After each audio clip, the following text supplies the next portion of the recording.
शाम हो गई, आप लोग तो बिल्कुल फ्रेश नजर आ रहे हैं, कोई थकान नहीं है आपके चेहरों पर।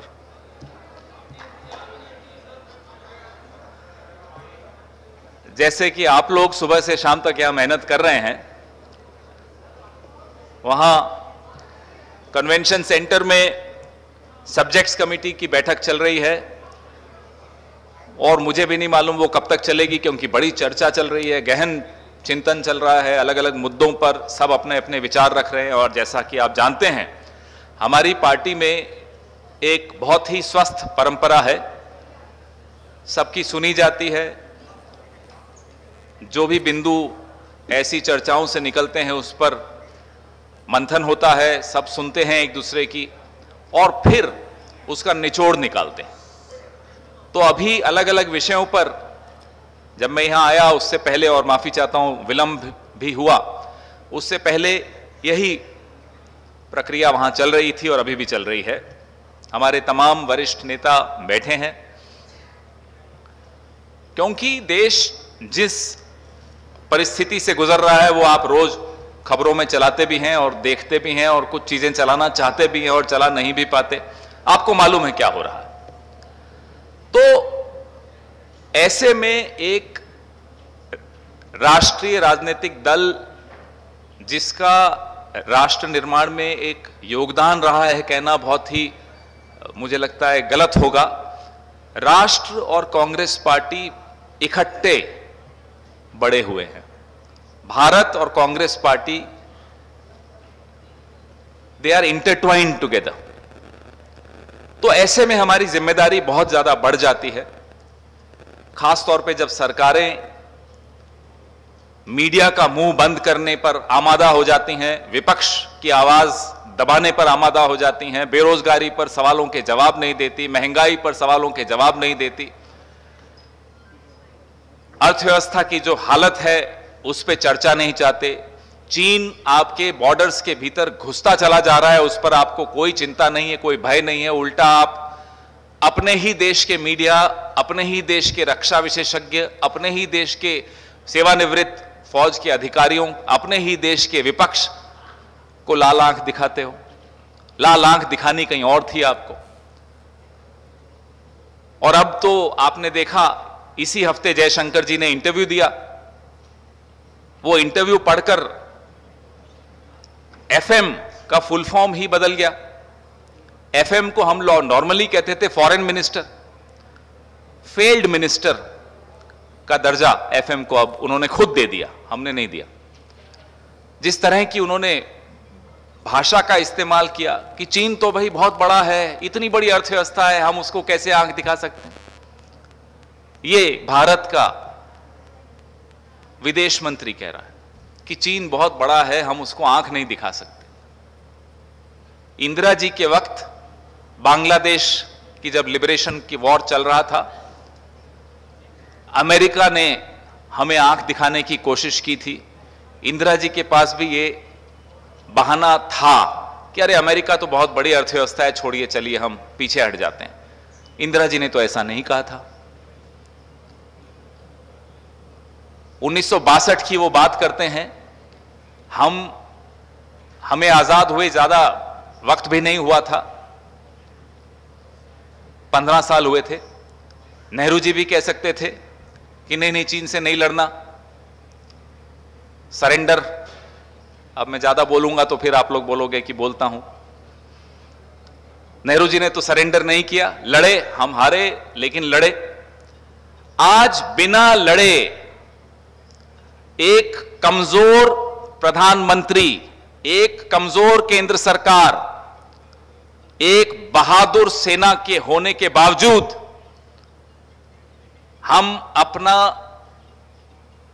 सीमाओं की रक्षा नहीं कर पा रहे।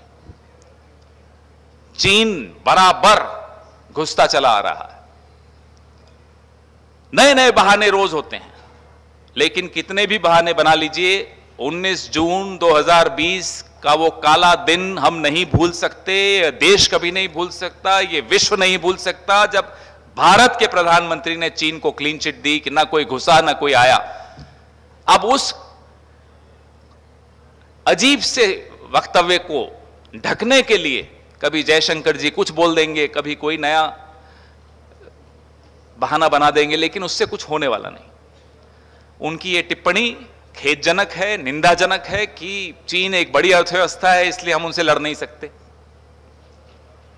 तो इस माहौल से ये देश गुजर रहा है। आप सब जिन परिस्थितियों से जूझते हुए लिखते हो, टीवी पर अपनी खबरें दिखाते हो, वो कोई साधारण बात नहीं है। आप लोग भी बहुत बहादुरी से काम कर रहे हैं। ठीक उसी तरह हम भी उसी संघर्ष का हिस्सा हैं, बहादुरी से कर रहे हैं। कई बार हवाई जहाज के दरवाजे खुलवा दिए जाते हैं, लेकिन यह संघर्ष का हिस्सा है। हम आवाज उठाते रहेंगे। यह ऐतिहासिक हमारा महाधिवेशन है, ना केवल इन परिस्थितियों की वजह से ऐतिहासिक है। ऐतिहासिक इसलिए भी है कि एक बहुत ही शानदार तरीके से कांग्रेस के अध्यक्ष का चुनाव हुआ, पूरे विश्व ने देखा, और उसी चुनाव के आसपास एक नड्डा जी नाम के व्यक्ति हैं जिनको एक्सटेंशन मिल गई। एक्सटेंशन उस व्यक्ति को मिली जिसको मालूम ही नहीं कि वो अध्यक्ष कैसे बना, कोई इलेक्शन हुआ नहीं। ये स्थिति है हमारे विरोधी दल की। खैर, इकलौता राजनीतिक दल है इस देश का जिसके अध्यक्ष का चुनाव हुआ। चुनाव की प्रक्रिया सुबह से शाम तक आप लोग देखते थे, दिखाते थे। गर्व होता है इस पार्टी का हिस्सा बनने। तो इस ऐतिहासिक महाधिवेशन की तरफ पूरे देश की नजर है, पूरे मीडिया की नजर है और पूरे विश्व की नजर है, क्योंकि सबको भरोसा कांग्रेस पार्टी पर है कि अगर इस देश की अर्थव्यवस्था को वापस पटरी पर कोई ला सकता है तो कांग्रेस पार्टी ला सकती। और हम लोकतांत्रिक मूल्यों की रक्षा करने में पीछे नहीं हटेंगे, अर्थव्यवस्था को पटरी पर फिर से लाने में पीछे नहीं हटेंगे। हम अपनी जिम्मेदारी समझते हैं, ये एक ऐतिहासिक जिम्मेदारी है और हम इस जिम्मेदारी से बचकर नहीं भागने वाले। हमें कोई डरा नहीं सकता। जो भी सुन रहे हैं आपके माध्यम से, उन्हें भी समझ लेना चाहिए, ये डर के लोग हम नहीं बैठे हैं यहां। हम निडर हैं इसलिए यहां 8 साल से संघर्ष कर रहे हैं। हम निडर हैं इसलिए 150 साल पुरानी पार्टी है। हम निडर हैं इसलिए अंग्रेजों से हमने लोहा लिया था। हम निडर हैं इसलिए इस देश में एक ऐसा संगठन जो अंग्रेजों के साथ हाथ मिलाकर हमें हराने की चेष्टा करता था, उसको भी हमने नेस्तनाबूद किया। तो हमसे टकराइए, आप टकराते रहिए, आपका हक है, लेकिन हमें डरा सकेंगे ये मत सोचिए। आप कभी नहीं डरा सकेंगे। आपके सवाल, ये अटपटी सी बातें वही सुनते हैं और फिर अटपटी सी बातें भी वही लोग करते हैं। जवाब दीजिए ना, बेरोजगारी पर क्यों नहीं देते? महंगाई पर चर्चा करिए ना, क्यों नहीं करते? इतना बड़ा कांड हो गया अदानी जी का, उस पर चर्चा क्यों नहीं होने देते? अदानी जी का नाम अगर संसद में कोई ले ले तो उसको एक्सपंज कर देते हैं। क्यों करते हैं? इसका जवाब दीजिए ना। मुद्दे पर क्यों नहीं आते मोदी जी? हम यही जानना चाहते हैं उनसे। क्यों नहीं चीन पे जवाब देते? क्यों नहीं अदानी जी पे जवाब देते? क्यों आप महंगाई पे जवाब नहीं देते? क्यों आप बढ़ती तेल की कीमतों पर जवाब नहीं देते? 45 साल का बेरोजगारी का रिकॉर्ड टूट रहा है और आपको इस तरह की अटपटी सी बातें करनी है और इसी तरह की अटपटी बातें सुननी है। आप देश के प्रधानमंत्री हैं, आप कोई विपक्ष के नेता नहीं है कि कुछ भी कह देंगे चल जाएगा। आपकी हर शब्द पूरा विश्व सुनता है। आपको जिम्मेदारी से बोलना चाहिए, आपको अपनी जिम्मेदारी समझनी चाहिए। आपको जो ज्वलंत मुद्दे हैं इस देश के सामने, उस पर आपको अपना ध्यान लगाना चाहिए। हमें मालूम है कि आपको नींद नहीं आ रही, लेकिन जिन कारणों से आपको नींद नहीं आ रही है वो कारण ठीक नहीं है। वो कारण महंगाई होना चाहिए, वो कारण बेरोजगारी होना चाहिए, वो कारण चीन होना चाहिए, वो कारण अदानी नहीं होना चाहिए। हुई उसके बाद आप पहली बार मुखातिब हैं मीडिया के सामने, तो मैं ये पूछना चाहता हूं सर, कल के घटनाक्रम को लेकर के आप क्या कहेंगे? और जिस बयान को लेकर विवाद हुआ है, क्या आपको अफसोस है उस बात का कि ये बात वो बातें आपके मुंह से निकली? क्या आपको मलाल है? वो कौन सा गाना था, हमरा एक पड़ोसी वाला, याद है आपको? हम बोलेगा तो बोलोगे कि बोलता है। अभी हम कुछ नहीं बोलेंगे, वक्त पे बोलेंगे। बहुत कुछ है बोलने को, अभी न्यायिक प्रक्रिया चल रही है, इसमें मेरा बोलना उचित नहीं है। साहब मेरा सवाल है, खेड़ा साहब। सर मैं डॉक्टर अनिल द्विवेदी हूं और मेरा सवाल यह है कि सुनने में आ रहा है कि CWC में इस बार 50% पद महिलाओं को दिए जाएंगे। अच्छा फैसला है, लेकिन मैं ये पूछना चाहता हूं कि 10 साल यूपीए की सरकार रही, महिला आरक्षण बिल आज भी लटका हुआ है, आपके समय भी लटका हुआ था। ये जरूरत क्यों कांग्रेस को महसूस हुई कि वर्किंग कमेटी में 50% महिलाओं को पद दिए जाए? जो आपने कहा वर्किंग कमेटी का निर्णय वो आपको पहले मिल गया होगा, मुझे नहीं मिला, तो मैं उस पर तो नहीं टिप्पणी करूंगा। जो आपने दूसरी बात कही कि 10 साल, एक लोकतंत्र में द्विवेदी जी, कोई निर्णय कितना ही अच्छा निर्णय क्यों नहीं हो, वो थोपा नहीं जा सकता देश पर, समाज पर या देश की राजनीतिक प्रणाली पर। निर्णय लेने से पहले, जिसको अंग्रेजी में कहते हैं you to prepare the ground, आपको तैयारी करनी पड़ती है, आपको लोगों के बीच में जागरूकता लानी पड़ती है, आपको लोगों का कॉन्सेंसस बनाना पड़ता है। आसान नहीं होता है इस एक लोकतंत्र में निर्णय लेना और सरकारें चलाना। ताली बजाकर 500 और 1000 के नोट बंद करने जैसे निर्णय हम नहीं ले सकते। अचानक टीवी पर आए, 8 बज गए साहब, 12 बजे ताले बंद, सब बंद, लॉकडाउन, ऐसे निर्णय हम नहीं ले सकते। कांग्रेस पार्टी इस देश की नब्ज समझती है। कांग्रेस पार्टी जानती है कि कोई भी महत्वपूर्ण निर्णय लेने से पहले इस देश को विश्वास में लेना चाहिए, हर वर्ग को विश्वास में लेना चाहिए। वर्गों को आपस में लड़ाना नहीं है। निर्णय लेना बड़ा आसान होता है, लड़ाइयां करवाना बहुत आसान होता है। आप देख रहे हैं रोज करवाई जा रही हैं। तो जब इस तरह के निर्णय लिए जाते हैं उसमें समय लगता है, लेकिन वो जब आप लोगों को विश्वास में लेकर निर्णय लेते हो, हर वर्ग को विश्वास में लेकर निर्णय लेते हो, तो निर्णय अचूक होता है और समाज के लिए हितकारी होता है, देश के लिए हितकारी होता है। हेलो, चरेंद्र के सवाल पे आपने कहा कि अभी जब समय आएगा मैं बोलूंगा, लेकिन इस बीच असम के मुख्यमंत्री का एक बयान आया कि हमने ये कार्रवाई इसलिए करी और उसके बाद अनकंडीशनल अपॉलॉजी आपके नाम को लेकर उन्होंने कहा कि मांगी है और मान ली है, और उसके बाद में अब आगे से समाज में, सोसाइटी में इस तरीके के बयान नहीं आएंगे, इसलिए हमने ये कार्रवाई करी थी। इस पर आपका क्या कहना है? और दूसरी बात ये है, पंजाब में जो है इंसिडेंट सामने आ रहे हैं जिनकी आज सिडनी तक है, ब्रसल तक है। ब्रसल में तो इंडियन जो हाई कमीशन है वहाँ पर बाकायदा जो है कुछ खालिस्तानी लोगों ने उसको टारगेट किया, और सिडनी के अंदर और मेलबर्न के अंदर मंदिरों के ऊपर धमकी भी दी गई है। इन दोनों पे मैं आपका बयान चाहता हूं। पहले पे मैं कोई बयान नहीं दूंगा, क्योंकि मेरा पहले दिन से 17 तारीख जब मुंबई में मैंने प्रेस वार्ता की तब से जो मैंने कहा और जो मैंने ट्वीट किया, मैंने स्पष्ट तौर पे कहा था कि ये मैंने गलत बोला है, मेरा मतलब ये था। तो इसलिए मैं उस पर और कोई टिप्पणी नहीं करूंगा। दूसरा जो आपका सवाल है, बहुत चिंता का विषय, आतंकवाद और ऐसे संगठन, जिन संगठनों की आप बात कर रहे हो, जो सर उठा रहे हैं पंजाब में, ये अपने आप में इस देश के लिए और इस विश्व के लिए एक खतरे की घंटी है। और मुझे नहीं लगता कि पंजाब सरकार सक्षम है इस स्थिति को समझने में भी। इस स्थिति से निपटना तो बहुत दूर की बात है, इस स्थिति को समझने में भी सक्षम है या नहीं, मुझे इसमें संशय है। एक व्यक्ति देश के गृह मंत्री के बारे में इस तरह की टिप्पणी करता है, वो आज भी सरेआम आजादाना घूम रहा है, कोई कानूनी कार्रवाई उस पर नहीं हो रही।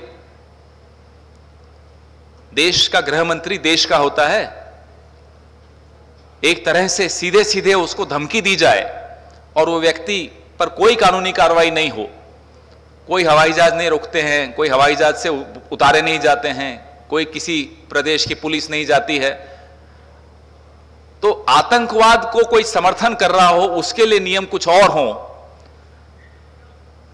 और लोकतंत्र के लिए नियम कुछ और हों, तो ये अपने आप में चिंता का विषय है। पंजाब में जो हो रहा है वो कोई छोटी बात नहीं है। उम्मीद करता हूं कि राज्य सरकार हो या केंद्र सरकार हो, दोनों का ध्यान इस तरफ होगा और इसका उदाहरण हमें दिखेगा आने वाले कुछ घंटों में, दिनों में भी नहीं, क्योंकि स्थिति वाकई विस्फोटक है।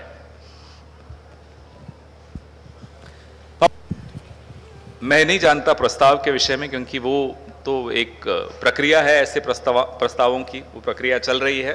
आपको आने वाले कुछ 2 दिनों में सब कुछ स्पष्ट होगा ही, कल और परसों में। लेकिन सामान्यतः कांग्रेस पार्टी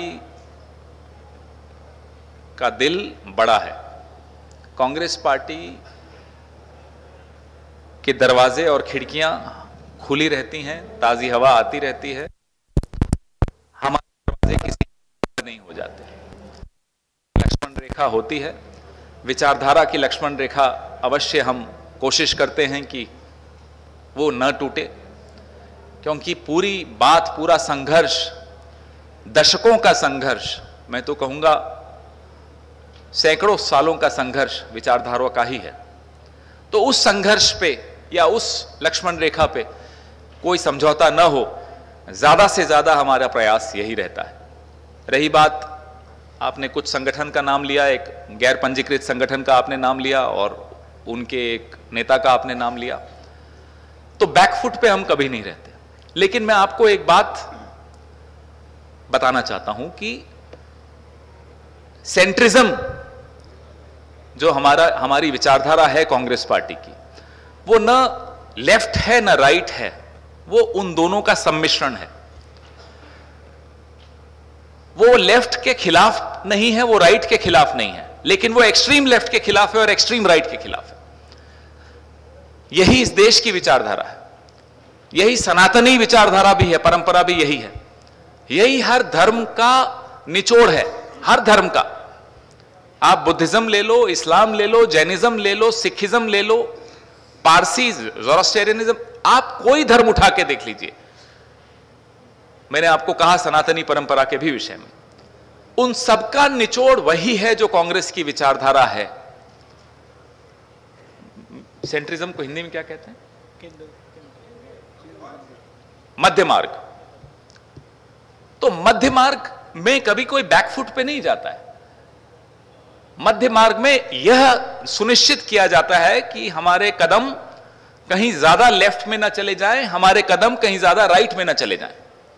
कदम आगे ही बढ़ते हैं, पीछे नहीं जाते। सर, सुबह जो स्टेयरिंग कमेटी की लकीर खींचनी पड़ रही है या इसको स्पेसिफाई करना पड़ रहा है? बहुत अच्छा आपका सवाल है। एक जिम्मेदार विपक्ष परिस्थिति को समझते हुए, भांपते हुए उसका एक जवाब देता है, उसका एक रिस्पॉन्स देता है। आज जो परिस्थिति इस देश के आदिवासियों की, दलितों की, महिलाओं की हो रही है, वो आपके सामने है। उसको सुधारने के लिए आवश्यक है कि देश का प्रमुख विपक्षी दल इस संवाद को मेन स्ट्रीम करे, इस संवाद को सामने लाए, इस पे चर्चा करे, इस पे कुछ ठोस निर्णय ले, ताकि देश की राजनीति भी इन्हीं मुद्दों के इर्द गिर्द चले। और ये कोई ऐसा नहीं है कि आज एक निर्णय ले लिया तो अगले 100 साल तक वो निर्णय वही चलेगा। एक सतत प्रक्रिया का हिस्सा होता है निर्णय लेना, एक जीवंत संगठन होता है, वो एक जीवंत समाज की बदलती परिस्थिति को देखते हुए अपने आप को ढालता है, अपने निर्णय लेता है। कांग्रेस पार्टी वही जीवंत संगठन है। हेलो, आपने फैसला लिया कि कांग्रेस वर्किंग कमेटी का चुनाव नहीं होगा।